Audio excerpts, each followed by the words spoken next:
Hello everyone, it is Joe here from OmniPoke, the channel that brings you guys everything Pokemon, and today we're doing another deck analysis from Ancient Origins on, XY on format, and yeah, it's going to be Wobbuffet Gengar. I feel like the list is not too different from old lists of Gengar, but I think Wobbuffet just gets slightly stronger because we are losing so much draw support and many supporters, stuff like that. Chorus and N are the first two that spring to mind that are just going. And it means that people are trying to skimp out on their supporter lines a bit more, and there's a bit more emphasis on Shaman and stuff like that to get yourself going with most decks. So I feel like Wobbuffet becomes much more powerful, and it's pretty consistent as well with a few new cards in here as well. So there are a couple of proxies just here and there. I'll show them off, and it's quite obvious to see which ones are which. So let's hop straight into it. So for Pokemon, we are playing 4 Wobbuffet. Obviously, it's the Bide Barricade that's so good about this card. We keep it in the active position for the majority of the game to prevent our opponent using abilities for the whole time. Very good against stuff like metals. Can also stop the Vileplume if anyone wants to play that card. Because it's new, it means we just don't really care about that at all whenever Wobbuffet is active. So that's very helpful. And also he's just shutting off these Shamans, like I say, trying to make it difficult for people to draw through their decks a little bit. So Wobbuffet still very, very disruptive. He also has the attack Psychic Assault, which can combine with Gengar to sometimes hit into Mega EXs for knockouts. So it's good to bear that in mind, that he does also have the attack for 1 Psychic, 1 Colourless. And we are playing the Dimension Valley in here, so it's a pretty cheap attack to get good damage once we've already attacked with a Gengar. Moving onwards, we do have the Gengar in here. We are playing a 3 count of Gengar. I still think 3 count is absolutely fine. I don't think we need to go 4, seeing as though he's hiding on the bench for the majority of the time. With his second attack, Dark Corridor, 60 for 1 Psychic and 2 Colourless energies.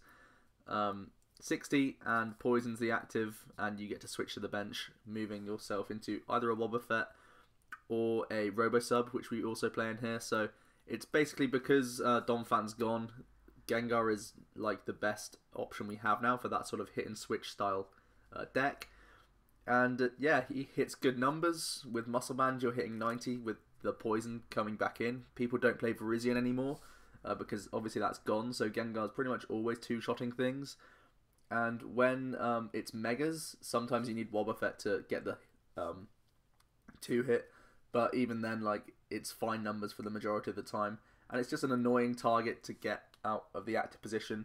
Obviously, it has fighting resistance. It's kind of less important now, but I feel Lucario Bats is still a deck, and Jack's profiled that already. I feel like it's a very consistent fast list still, so having weakness on Lucarios and resistance gives us an automatically like amazing matchup in that regard.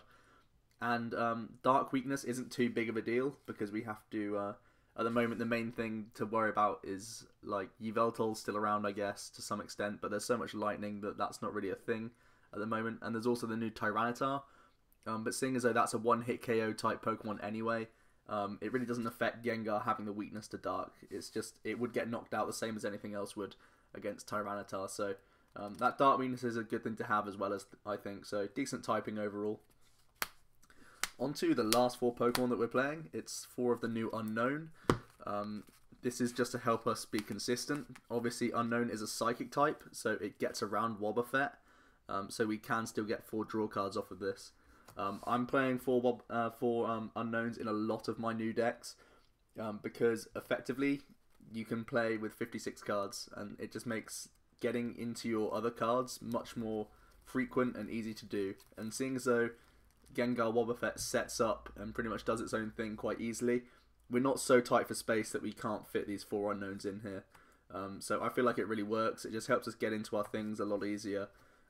If we really need to, it's something we can throw into the active if we don't find a Wobbuffet or something. So it's pretty good to have in here, and yeah, I really like running the 4 Unknown. It's a real improvement, I feel, from previous Gengar Wobbuffet decks, because it did sort of suffer in terms of consistency, and having these 4 sort of like minus cards in the deck just really helps you get into the things you need, instead of you playing just 4 random cards that wouldn't really benefit you at all. So on to trainers now. We are playing 2 Enhanced Hammer.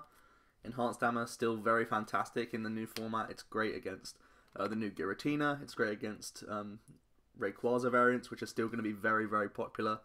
And just in general, Enhanced Hammer really doing work against most things. I really like running 2 in here. It helps slow people down while we're setting up our Gengars for getting these 2 hits and making Gengar more safe on the bench.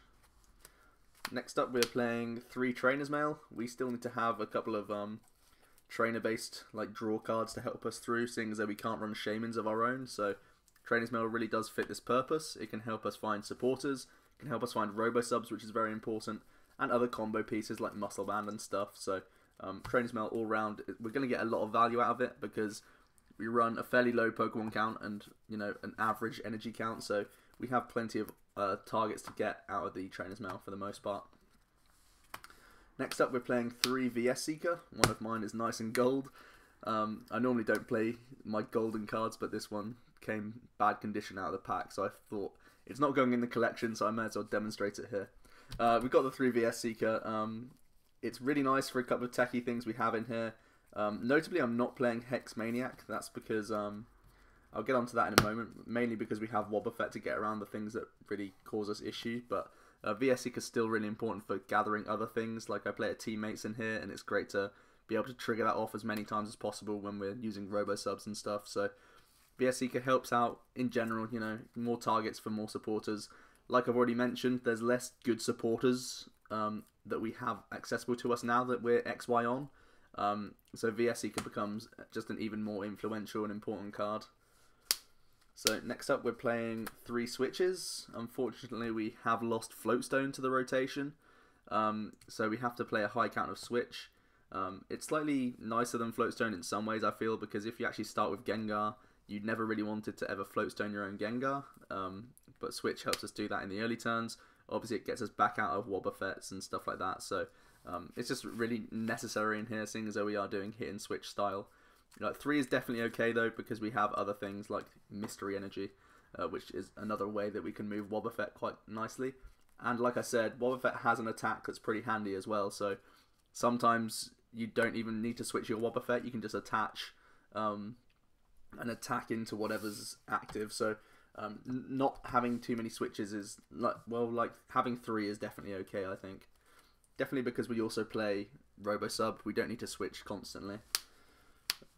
Next up, we're playing 4 Ultra Ball. Despite us playing a fairly low count of Pokemon, it's really important to get into them as quickly as possible, and I feel like Ultra Ball, maxing it out is just a pretty good idea in my opinion. Next up, we have the 4 Robo-Subs. We're going to try and stall out opponents, make it difficult for them to take prizes. If they can't Lysander us, they're not going to, basically. They've got to run through an army of Robo-Subs. I normally like to start with Wobbuffet in the first couple of turns, maybe go down a few prizes. That's always a fine strategy for me. And then Robo-Sub will sort of keep me balanced in the game so they don't take any more than like 3 until they start catching around Gengars. So Robo-Subs really stops them in their tracks in the mid-game, and I really like using that. Next up, we're playing the 3 Muscle Band. It's essential for Gengar really to do 2 hits on most things. We can also slap it on a Wobbuffet, like I keep saying. He's a great like finisher for us. So the Gengars hit 90, I guess, with the poison. If they stay active, that's 100. So then we can Muscle Band onto a Wobbuffet to then hit 110 the following turn. That's if they didn't move out of the poison. If they did move out of poison, they've probably got a different attacker anyway, so we're going to look to go for Gengar. So Muscle Band really helps us to hit into Megas, so it's really important to have it in here. Next up, I mentioned it earlier with the VS Seeker. This is one of the things that we're going to try and target often.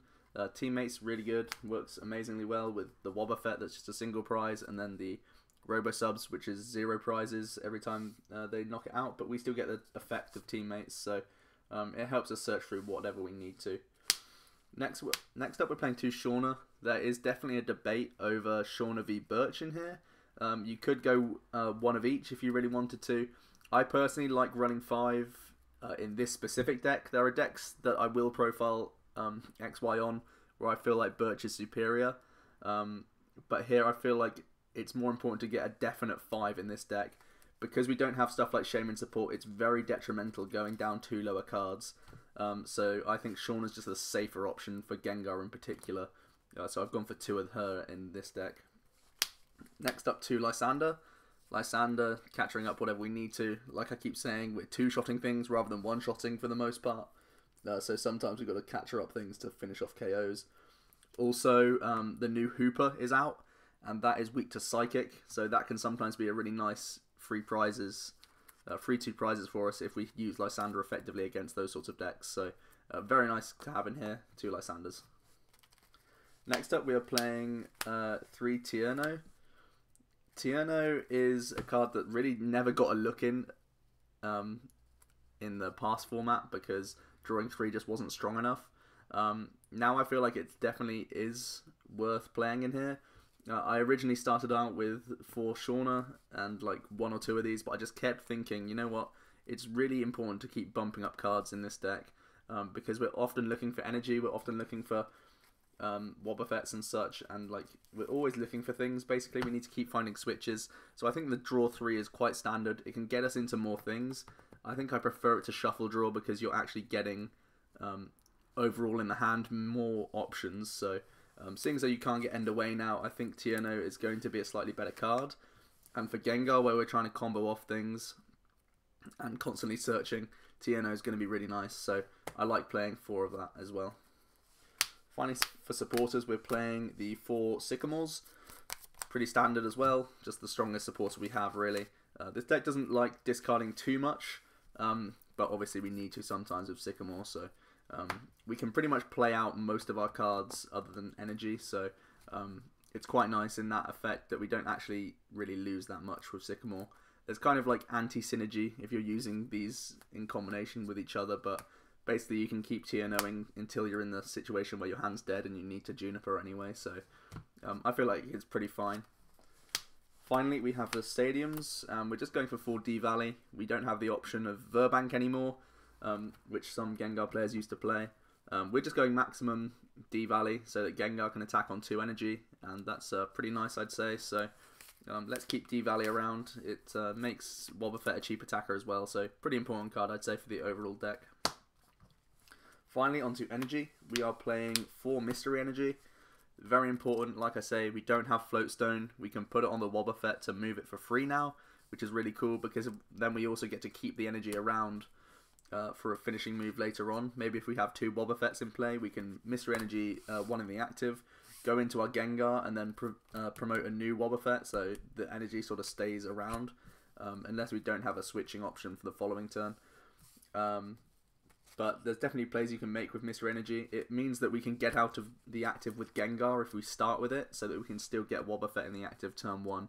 Or at least if we're going second, we can put the Wobbuffet up there later on. So Mystery Energy, pretty important card. I think it's really worth playing, even though it's enhanced hammer bait quite a lot of the time. Most of the time you're using it on a Wobbuffet anyway, so you get the switching aspect straight up. And it's not like you really lose an energy if it's getting hammered off a Wobbuffet because you expect that to die anyway, really. So next we are just playing 6 regular Psychic Energy. So a total of 10 Psychics. Like I say, the Gengar's attacking for 2 energy most of the time. And Wobbuffet is attacking for just 1. So I feel like 10 energy is absolutely fine. We get into it quite often, definitely with like Tierno. This is often the thing I'm digging for, energy more than anything else in the deck. Because you're almost constantly attaching. Definitely to help you move your Wobbuffets. These are really clutch for you. So that's sort of what we dig for the most part. Because, I mean, everything's a basic in here. There's not too many complex Pokemon that we need to find. It's mainly just getting these sorts of things attached each turn. So overall, it's a very simple deck to play. It has good matchups and can cause issues to people that are very ability focused. It can also really hiccup against, it can be a real hurdle for Rayquaza decks because it can take a while for them to, for one thing, set up, and 2, get into these Gengars and start killing them for 1 hit. So I think it's a pretty decent deck going into the format. Basically, it doesn't change, so we pretty much know how to build it fairly consistently. Just like how we showed off Lucario Bats, it's really not different to anything we've seen in the past, so it's pretty much a good basis for us to start on. And I feel like it's a good consistent deck going into these new tournaments to test out, because it can give hiccups to people trying to be too complex and streamlined and stuff with all these Shaymins. I know that like Evolutions and stuff, and Vespiquen in particular is going to love running, you know, loads of Shaman and just a very low support account. So I feel like Wobbuffet can really put a stand on that sort of deck. So overall, I think the deck is really powerful just thanks to this guy, and Gengar is just basically an enabler for this sort of strategy to work. So overall, pretty decent. Two-shotting most things, like I say, even Megas, and yeah, just an annoying deck to get around, really. I don't think it's like the most powerful deck in format, but it can definitely be a pain for things to get around, and if you play well, I think you can get rewarded with this deck quite nicely, because it doesn't need much to get going, like a few other decks around at the moment that really needs to hit supporters off quite nicely. This deck doesn't really need to do that. It can be slightly slower and still like be well into the game and get you through it, so pretty strong. I'd like to hear what you guys think about this deck. Definitely what you think about Unknown. It's like my favourite card of the set, pretty much. Maybe not the best one, but one of my personal favourites, because I just love having free cards, basically. And yeah, there's the list, guys. I hope you enjoyed. I've been Joe from OmniPoke, and I'm going to be back with more XY on lists very shortly. So see you guys later.